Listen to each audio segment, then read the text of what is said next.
et je prends les morceaux de bois. Donc il y a une partie de la journée qui se fait au bain turc.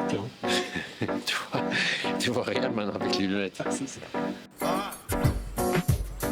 Ce n'est pas notre première rencontre avec Marc et Isabelle. Avant de laisser libre cours à leurs talents artistiques, ils avaient créé peu de temps après leur installation ici un salon de coiffure itinérant.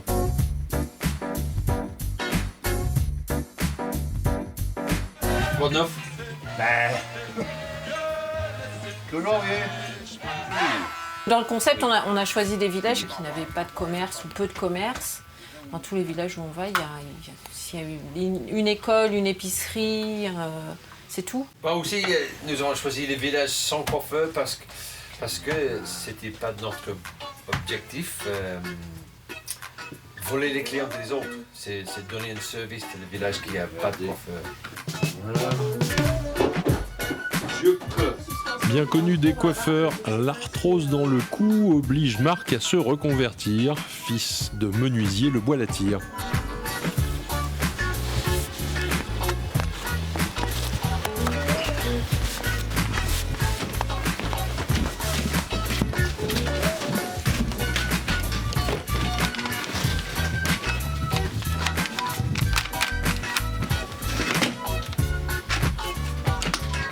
Marc, est-ce qu'il faut bien connaître le bois pour bien travailler? Eh ben oui, parce que si tu peux le voir, les fibres, c'est très très très droit. Donc c'est coupé dans façon pour centrer, ça s'appelle coupé à la quartier. Donc c'est beaucoup plus de boulot pour couper, mais tu as beaucoup plus de fibres droit.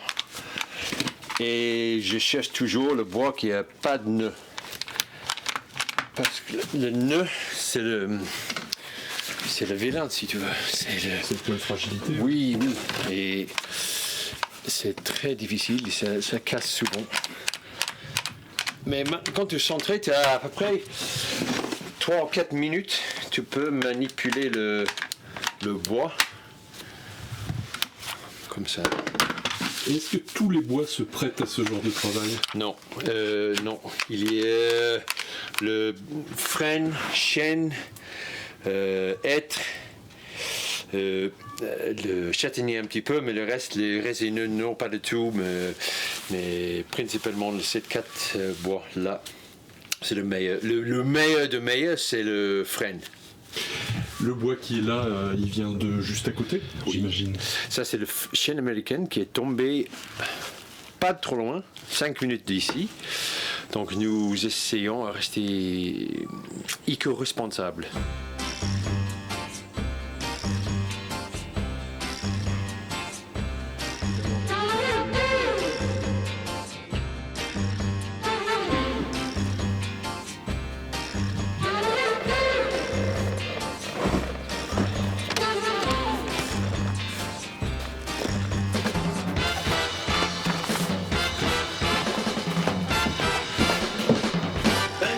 Oui, j'ai fait un stage.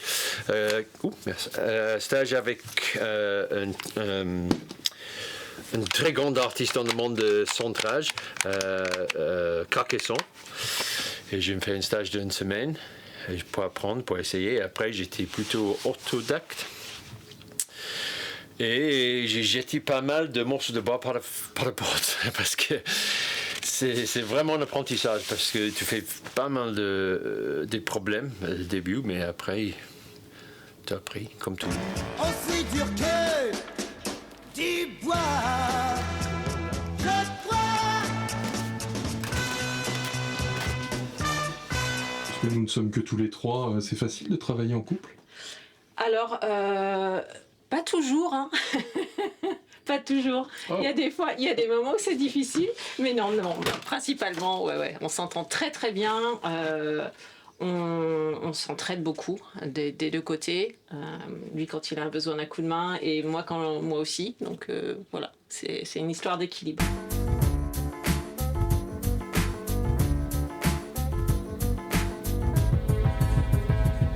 Beaucoup de boulot, beaucoup de travail, beaucoup d'heures. Quand c'est fini, c'est assez cher. Et normalement, des choses assez chères, assez beaux, c'est de la monde de luxe.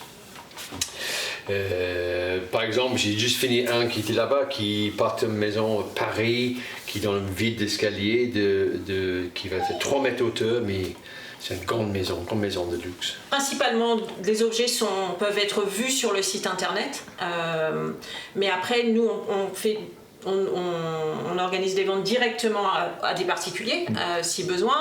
Là, pour cette grande suspension qui est dans la grange en face, qui est en cours de fabrication, on travaille avec le client, c'est-à-dire qu'il y a toujours un retour, une communication constante, soit par visio, soit par mail, soit par téléphone, de façon à vraiment comprendre le besoin du client, comprendre la forme, etc., etc.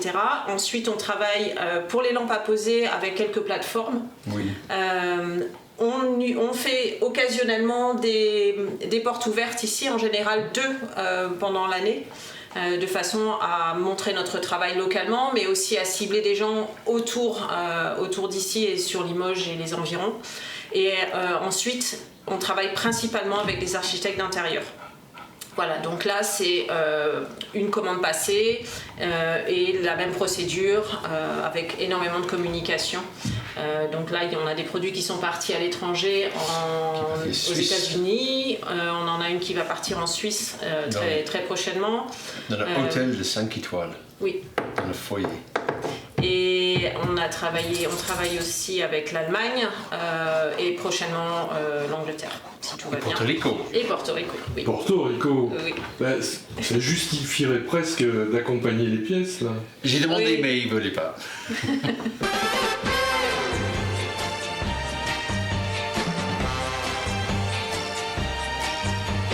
Limousin, principalement, ça ressemble à l'Angleterre. Non, mais Sauf que nous, on conduit du bon côté de Oui, apparemment, oui. Le Limousin, c'est extraordinaire, c'est magnifique, c'est un joli coin. J'ai fait un petit aller-retour pour faire chercher le pain hier sur le vélo.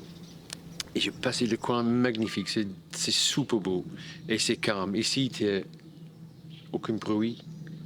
Nous, oh non, peut-être je ne peux pas dire. Mais c'est magnifique. Je suis tombé amoureux avec la région tout de suite. C'était en quelle année, ça?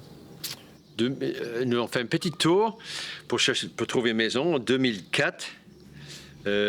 Cognac, Dordogne, Périgueux, Angoulême. Et enfin, nous sommes retournés ici à Limoges et pour nous, c'était le meilleur. La meilleure région, meilleure campagne, les gens ils sont sympas.